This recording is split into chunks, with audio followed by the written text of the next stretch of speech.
اور ایک میں واقعہ سنانا چاہوں گا. اللہ اکبر. ایک بھائی ہمارے ساتھ تھے, نام نہیں لوں گا کیونکہ میں ان کا یہ راز رکھنا چاہوں گا ان کے نام کا, کیونکہ ہر بندے کے کچھ ہوتے ہیں, ظاہر ہے یہ کچھ خواہش ہوتی ہے کہ میرا نام نہ لیا جائے. بہرحال سٹوری ان کی بڑی موٹیویشنل ہے. 12ویں کے دن مینا میں انہوں نے کھڑے ہو کے ہمیں سٹوری سنائی اپنے والد کی, اور every one was silent, pin drop silent سے سب جو ہے وہ سن رہے تھے. سبحان اللہ. انہوں نے کہا کہ انگلش میں بتا رہے تھے کہ my father didn't have children till the age of I guess 40 something, yeah 30 late 30s, and it had been 13 year he was childless, he and his wife. 13 سال سے اولاد نہیں تھی ان کے والد کی, اور ماشاءاللہ 3 بہن بھائی ہیں, 2 بھائی اور 1 بہن. یہ سیٹ کسی نے انہیں کہا کہ آپ نا حج کریں اور حج پر جا کے دعا کریں. ہی سیٹ کہ ان کے دل کو یہ بات لگی, اینڈ بڑا 5 اسٹار ہوٹلس کے نا وہ ہائی فائی مینیجر تھے دبئی میں. تو he took out some money and he set چلو حج پہ چلتے ہیں. فیملی کے ساتھ حج پر آئے, اللہ رب العالمین سے دعا کیا کی حج پہ. آپ دیکھیں کہ دعائیں کیسے قبول ہوتی ہیں. ہی سیٹ کہ یا اللہ ابھی جو آپ نے مجھے دیا ہوا ہے نا, کہتے یہی الفاظ تھے, ابھی جو آپ نے مجھے دیا ہوا ہے اس سے مجھے کوئی خاص عشق نہیں ہے, یعنی یہ دولت مال position, I don't like these things much, لیکن الحمدللہ آپ نے دیا ہے. لیکن جس چیز سے مجھے عشق ہے یار وہ چیز میرے پاس نہیں ہے, وہ مجھے عطا کر دے, اور وہ ہے اولاد. اللہ اکبر. He said he came back, علاج چل رہا تھا, مختلف ڈاکٹرز کے پاس جاتے رہتے تھے, اپنی رپورٹیں لے کے ایک ڈاکٹر کے پاس گئے, وائف کی دوبارہ سے رپورٹ ہوئی, چیک اپ ہوا, سب کچھ, blood check, I think blood کا ٹیسٹ ہوا, something like this. Doctor نے کہا آپ کیوں آئے ہیں؟ یہ سیٹ کہ جی یہ مسئلہ ہے ہمارا.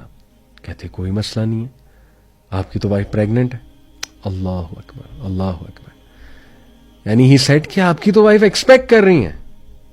اینڈ ہی سیٹ کہ میرے والد کو یقین نہیں آیا کہ یہ کیا ہوا ہے میرے ساتھ. 13 سال بعد اللہ رب العالمین نے اولاد کی نعمت سے نوازا, اور اس کے بعد ایک اور بیٹا دیا.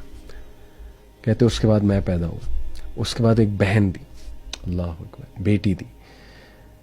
تو اس کے بعد سٹوری اور انٹرسٹنگ ہوتی ہے. دیکھیں ایسی سٹوریز موویز میں ہی ہم دیکھتے تھے, ڈراماز اور موویز میں, افسانوں میں, لیکن رائٹ دین میرے سامنے ایک بندہ کھڑا ہو کے مجھے سٹوری سنا رہا ہے اپنی, اور اس کی آنکھوں میں آنسو آ گئے, کس پیشن سے وہ سنا رہا تھا. And there was pin drop silence. اس کے بعد ہوا یہ کہ میرے ابو کا بیسٹ فرینڈ, میرے ابو کا سارا پیسہ لگ گیا اس کے بزنس میں, وہ دھوکہ دے کر بھاگ گیا. میرے ابو کو سارا پیسہ لے گیا آلموسٹ. بڑی انویسٹمنٹ تھی, ہیوی انویسٹمنٹ. بیسٹ فرینڈ, چڈی یار جسے کہتے ہیں. ہی سیڈ کہ میرے ابو ڈپریشن میں چلے گئے, اور اتنا بیمار ہو گئے کہ ان کی جابس چھوٹ گئی. یعنی ظاہر ہے جب بندہ ڈپریشن میں ہوتا ہے پھر اس سے جابس کہاں ہوتی ہیں, یہاں تک کہ انہیں جاب سے برخاست کر دیا گیا. And he had to do P A job, personal assistant کی جاب انہوں نے دبئی میں کی. پیٹ کاٹ کے ہمیں پالا انہوں نے. موٹیویشن تھی کہ میرے بچے ہیں. لیکن انٹرسٹنگلی سیٹ کہ دیکھو اللہ سے انہوں نے کہا تھا اللہ یہ مجھے پسند نہیں ہے, اولاد مجھے پسند ہے, وہ دے دے. تو اللہ نے دولت جو ہے اس طریقے سے ان سے دور کر دی, لیکن اس میں بھی بڑے لیسنس تھے. اللہ اکبر. ہی سیٹ 8 سال بعد ان کا وہ دوست, سو کالڈ بیسٹ فرینڈ, آیا ہمارے گھر. اچانک دستک دیتا ہے, لین ہوا ہے, پتلا ہوا ہے, شکل مطلب ہلکے پڑے ہوئے ہیں, بے شکلا ہوا ہے.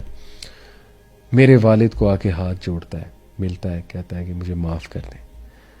اور کہتے ہیں میری امی بڑی ایموشنل تھیں, شی واز لائک کہ نہیں دور کر دو اس کو, یہ وہ. بٹ میرے ابو نے کہا سنو اس کی بات ہم سنیں گے. ہی سیڈ کہ میں آپ کا پیسہ لے کر کراچی آیا, میں نے آ کے بہترین گھر خریدا, میں نے گاڑیاں خریدی, میں نے ایک عیاشی والی زندگی سٹارٹ کی. اور یہ ارلی 2000s کی ہے, لیٹ 90s کی بات ہے. ہی سیڈ کچھ سال بعد میرا اکلوتا بیٹا اغوا ہوا, اور اس کو مار دیا انہوں نے.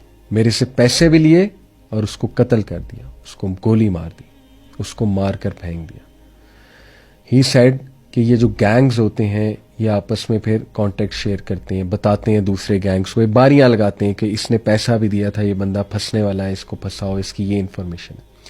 ہی سیڈ پھر انہوں نے میری بیٹی کو اٹھایا اور میں نے پیسہ لگایا بہت زیادہ, میری بیٹی کو انہوں نے واپس کر دیا. ہی سیڈ پھر میرے ابو کو اٹھا لیا انہوں نے, بزرگ کو, اور میرا سارا پیسہ لگ گیا, ساری پراپرٹی میری بک گئی, میں زیرو پہ آ گیا, میری گاڑیاں بک گئیں. میں نے ان کے آگے ہاتھ جوڑے, میرے پاس کچھ نہیں ہے, میرے ابو کو چھوڑ دو. انہوں نے میرے ابو کو چھوڑا. ہی سیڈ پھر میری وائف کے سامنے میں نے اقرار کیا, اس کو پتہ لگا یہ حرام کی کمائی ہے, تو اس نے خلا لے لی مجھ سے. وہ اپنی بیٹی کو, میری بیٹی کو لے کر جا چکی ہے. اس وقت میری میرج بھی ختم ہو چکی ہے, میری دولت ختم ہو چکی ہے, میں بیمار ہوں, میں لاغر ہوں, میں کمزور ہوں. میں آپ کے سامنے ہاتھ جوڑتا ہوں, میرے پاس صرف ٹکٹ کے پیسے تھے, میں ٹکٹ کٹا کے آیا, مجھے معاف کر دیں. اللہ اکبر. اینڈ ہی سیڈ کہ میرے دوست نے, میرے ابو نے کہا کہ معاف تو میں نے بھائی آپ کو کب کا کر دیا ہوا ہے, بس یہ کہ آپ اللہ سے معافی مانگیں. ہی سیڈ کہ نہیں, بس میرے دل پہ بوجھ تھا, مجھے معاف کر دیں. برادرز اینڈ سسٹرز, حقوق العباد اور خاص کسی کو دھوکہ دینا, اس طرح پیسے کسی کے ہتھیا لینا جس کی وجہ سے بہت پریشانی سے گزرے اگلا, یہ انسان کے سامنے آ ہی جاتا ہے. لیکن آپ دیکھیں کیا سٹوری ہے ان کی. اللہ اکبر. اللہ تعالیٰ ان کو بہت دے, ان کے والد کے درجات بلند فرمائے. والد ان کے فوت ہو گئے, جب فوت ہوئے بینک میں 19 روپے تھے, صرف 19 روپے بینک اکاؤنٹ میں چھوڑ کر گئے. سبحان اللہ. اور کہتے ہیں واٹ اے لائف, یہ ان کے ورڈز ہیں. He said what a life, کہ بھائیوں نے لڑائیاں ہی نہیں کی, انہیریٹنس میں ہے ہی نہیں کچھ, 19 روپے, بس ٹھیک ہے تمہیں پڑھا لکھا دیا. سبحان اللہ.